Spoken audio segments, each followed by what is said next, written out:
Salut tout le monde, j'espère que vous allez bien. On se retrouve avec Prada aujourd'hui pour une vidéo tuto.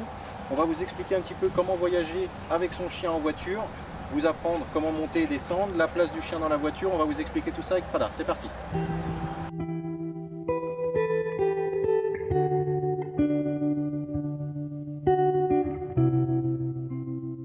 Alors avant de commencer le tuto à proprement parler, simplement un petit préambule sur le premier trajet du chien. Quand vous allez chercher votre chiot en élevage ou chez un particulier, ou à la SPA éventuellement si vous adoptez, eh bien, il va falloir amener le chien dans des conditions qui ne vont pas forcément le stresser, donc il va falloir le rassurer un maximum. Donc moi mon conseil c'est de le prendre au pied ici, côté passager, et d'y aller avec une personne qui pourra vous conduire. Comme ça vous pourrez rassurer le chien tranquillement, mais ne pas le prendre sur vous, ça sert à rien, vous le laissez tranquillement à vos pieds dormir, la plupart du temps c'est ce qu'il va faire le long du trajet. Et ne pas commencer à le stresser en l'isolant dans le coffre ou autre. Donc ça c'est juste un petit focus voilà, sur ce premier trajet. Pour le rassurer, mettez-le à l'avant avec vous, à vos pieds. Donc avant de commencer le tuto à proprement parler, vous expliquer comment monter, descendre, la bonne position du chien dans la voiture pour sa sécurité, etc. Simplement, essayez de voir aussi à long terme, avant d'avoir votre chien avec vous, est-ce que vous avez le bon véhicule pour le transporter. Donc si vous avez un coffre sans vitre arrière, sans haillons, bah, ça va être compliqué de balader son chien dans de bonnes conditions, parce qu'il va falloir le mettre à l'arrière ou devant, donc ça je vais expliquer après. Donc voilà, essayez d'avoir le moyen de transport qui permette à votre chien d'être en toute sécurité à l'intérieur. Et comme je vous le dis à chaque fois, comme il faut voir plus loin avec ce que vous voulez faire de votre chien en termes d'éducation, moi Prada je vais la travailler notamment au mordant et dans des situations entre guillemets réelles. Alors on se comprend, on reste dans un cadre ludique pour le chien, mais ce que je vais faire c'est que je voudrais faire sortir Prada par exemple du coffre pour la faire attaquer une cible, une manchette, etc. Donc j'ai pris une option sur ma voiture, je ne l'ai pas pris exprès mais en tout cas j'y ai pensé, ça a joué, où je peux ouvrir le coffre à distance pour faciliter la sortie du chien. Donc vous voyez, c'est plein de petits détails mais vous pouvez réfléchir à tout ça pour travailler avec votre chien autour du véhicule.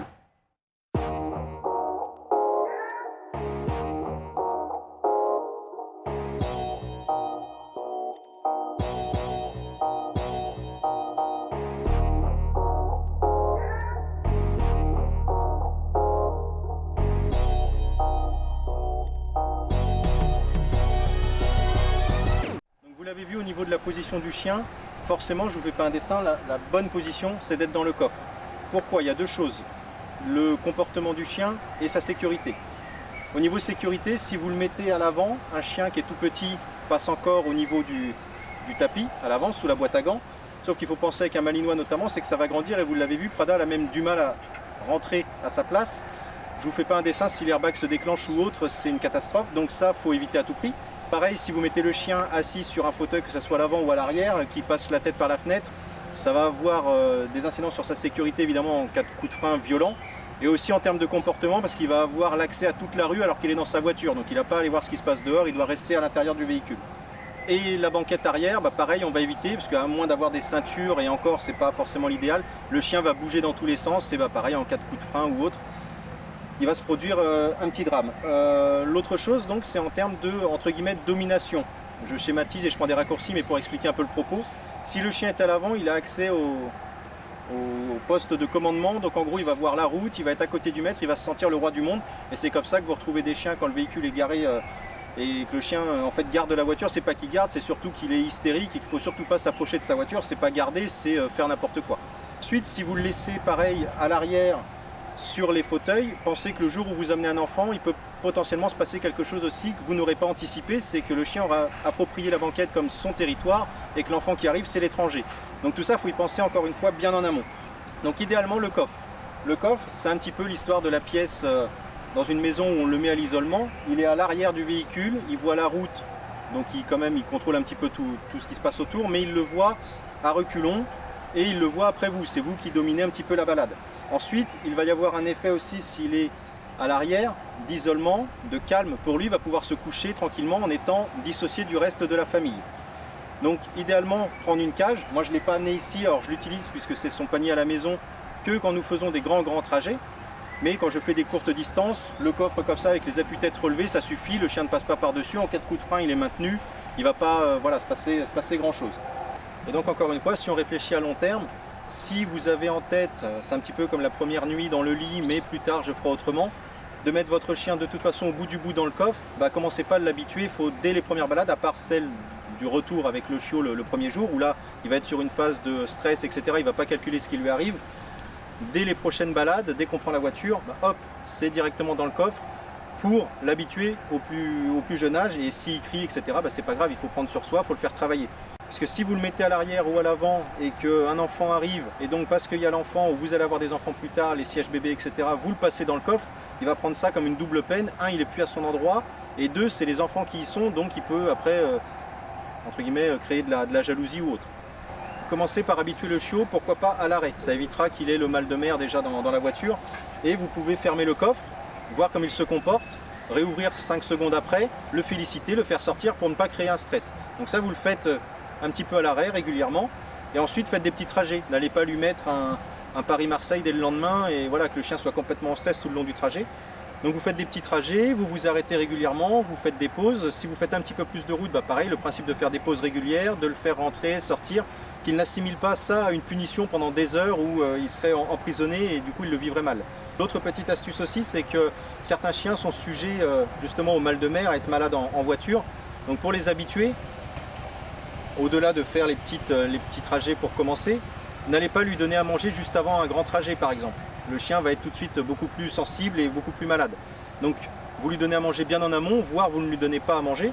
Vous amenez de l'eau pour l'hydrater régulièrement, mais voilà, on évite les grosses gamelles si le chien est sujet à être malade. S'il n'est pas du tout sujet, bah là après on peut entre guillemets faire, même si c'est déconseillé, on peut quand même se le permettre un petit peu plus. Donc j'ai terminé avec la partie un petit peu théorique, vous expliquez les positions du chien. Maintenant on va passer sur une partie plus pratique, comment faire monter et descendre son chien de la voiture. Et surtout, c'est pas à lui de descendre en premier, donc ça je vais vous montrer ça. Alors donc là Prada est quasiment à taille adulte, donc je vais pas pouvoir vous montrer le début, mais quand vous avez le chiot, vous allez devoir le porter pour le mettre dans le coffre. Donc vous le portez, vous le mettez dedans, vous le caressez un petit peu, vous le redescendez. Ça, tant qu'il est petit, qu'il ne peut pas monter tout seul, bah vous passez par ces étapes où en le portant, voilà, vous félicitez, etc. Ensuite, quand le chien arrive à une taille où il peut monter tout seul, vous pouvez faire des jeux pour lui apprendre le monte. Prada, tu montes. Ça, c'est l'objectif. Prada, tu descends. Pour lui apprendre, bah, voyez, un petit bout de bois, un jouet, n'importe quoi. Friandise pour ceux qui pratiquent la friandise. Et vous attirez le chien dans le coffre. Vous créez l'interaction, voilà, l'intérêt dans le coffre. Tu montes? Ouais bébé. Et vous récompensez dans le coffre. C'est la première étape. Ça c'est bien, c'est bien, c'est bien. On caresse. Là il y a une partie de plaisir dans le coffre pour Prada. Pas de stress à être dans cet environnement. Et pour descendre, exactement le même principe. Je vais l'attirer dehors. Prada, t'es prête? Allez, on descend. C'est pas le plus compliqué, vous l'aurez compris dans ce tuto. Monter, descendre, ça lui fait 2 mots à apprendre. Et surtout, c'est du conditionnement à l'action. Monter, on va en voiture. Et descendre, ben, on retourne au sol. Vous pouvez vous amuser aussi à faire des petits jeux. Moi, je le fais beaucoup avec Prada puisque j'habite en ville. À lui apprendre à reconnaître sa voiture pour que ça soit un moment de plaisir d'aller vers sa voiture. On lui dit, allez, on va à la voiture, on va à la voiture. Et la chienne remue la queue, il se passe un truc sympa. Et quand elle arrive, il n'y a pas le stress où on subit complètement le truc. Donc la phase surtout importante, il n'y a pas 50 choses à apprendre hein, sur le montée-descendre de voiture. La phase importante, c'est le bon comportement une fois qu'elle est à l'arrière. Donc Prada, tu montes. Là, je vais le faire. Assise. On peut l'asseoir pour créer un petit protocole. Je peux refermer le coffre, donc comme je vous disais tout à l'heure. Entrebâiller simplement au début. Hop, le fermer complètement, etc. Vous faites plusieurs paliers, plusieurs étapes.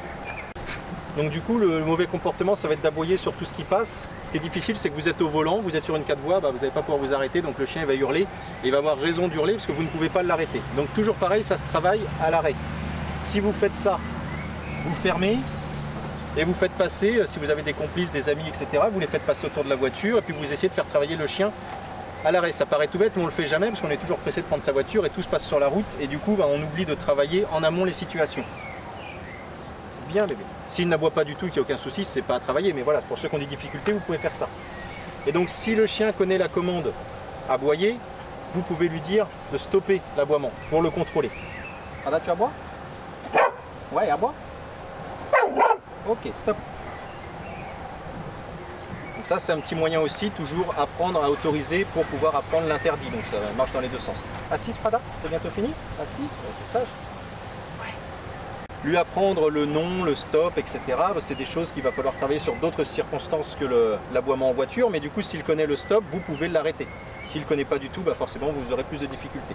Donc ça c'est pour la partie un petit peu aboiement, faites passer des choses autour de lui quand il est à l'arrêt ou quand vous roulez doucement sur un parking, vous roulez à 2 à l'heure.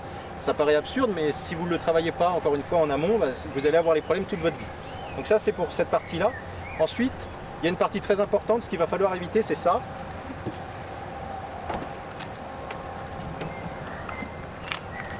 Voilà. Par mon déplacement, je l'ai induite en erreur volontairement pour la vidéo. Il faut éviter que son chien sorte tout seul. Si vous êtes habitué chez vous, dans un jardin, vous vous dites c'est pas très grave. Sauf que la seule fois où vous allez être en ville et que le chien fait la même chose, là ça va l'être potentiellement. Tu remontes, Prada? Donc par principe, on habitue, puis c'est un marqueur aussi de votre autorité avec le chien, c'est vous qui décidez les déplacements. Assise? Parce que ce qui va se passer sinon, c'est que vous allez créer tout un protocole, vous allez conditionner le chien, où vous allez faire ça, passer en dessous, le tenir, pas bouger, pas bouger, pas bouger, mettre le collier, le chien il est complètement fêlé, vous le sortez, et puis en fait il n'a rien appris, il sort comme un taré. Donc ce que vous faites c'est ça, hop, vous attendez, le chien vous visualise, donc là déjà il est en train de patienter, n'allez pas ouvrir tout de suite à chaque fois, patientez un petit peu, et quand vous entrevoyez, il n'a pas la place de passer, vous ordonnez le pas bouger. Prada, pas à bouger. Pas à bouger. Pas à bouger. C'est bien, pas à bouger. Et vous répétez bien ce mot, pas bouger, jusqu'à l'obtenir. Si ça bouge un petit peu, que vous sentez quelque chose, boum. La sanction, c'est ça. C'est pas une sanction de matraquage à coup de collier ou autre. Pas à bouger. Et vous rouvrez de plus en plus rapidement. C'est bien, pas bouger. Et ce qu'il faut éviter, c'est tous les mouvements d'hésitation. Non, non, non, ne bouge pas en tendant la main. Ça, du coup, le chien va le sentir comme une hésitation de votre part. Et donc, si vous hésitez, lui, il va pas hésiter, il va faire ce qu'il a envie de faire. C'est bien, bébé, pas à bouger. Et donc, pour déclencher, avec un jouet ou autre, ou simplement, je vais vous le montrer avec l'attitude. Tiens, Prada, regarde, pas à bouger. Petit jeu d'ailleurs au passage. Hein. Prada, regarde, tu veux le voir? Pas à bouger. Là, vous validez le pas bouger. Et pour l'inviter, les mains libres, il n'y a pas besoin de jouer ou quoi, vous allez faire un déplacement, un petit claquement de main, ce que vous voulez pour l'ordre descend. Prada, t'es prête? Descends. Oui, bébé. Là, elle est partie reprendre son bout de bois. Voilà, donc je pense que vous avez compris l'idée, hein, les petits conseils que je vous ai donnés pour apprendre la position du chien, apprendre à monter, descendre, la frustration de ne pas descendre quand le chien le veut. Et pour revenir sur ce que je disais un petit peu en préambule, je vous expliquais qu'il faut réfléchir un petit peu à long terme. Moi, la petite option que j'ai prise d'ouvrir le coffre à distance pour travailler une certaine situation, on va commencer, puisque Prada va commencer le mordant, on va commencer à la travailler un petit peu. Donc je vous filmerai tout ça, les étapes, comment on va y aller jusqu'à ce qu'elle puisse sortir complètement et aller interpeller quelqu'un à ma fenêtre par exemple. Donc on vous a préparé une petite surprise à la fin, restez bien jusqu'au bout, je vais vous montrer ça rapidement. Donc j'espère que la vidéo vous a plu, si c'est le cas, n'hésitez pas à vous abonner comme d'habitude, à partager autour de vous. On se retrouve très vite pour une prochaine vidéo avec Prada sur la chaîne Meiko Malinois. Ciao!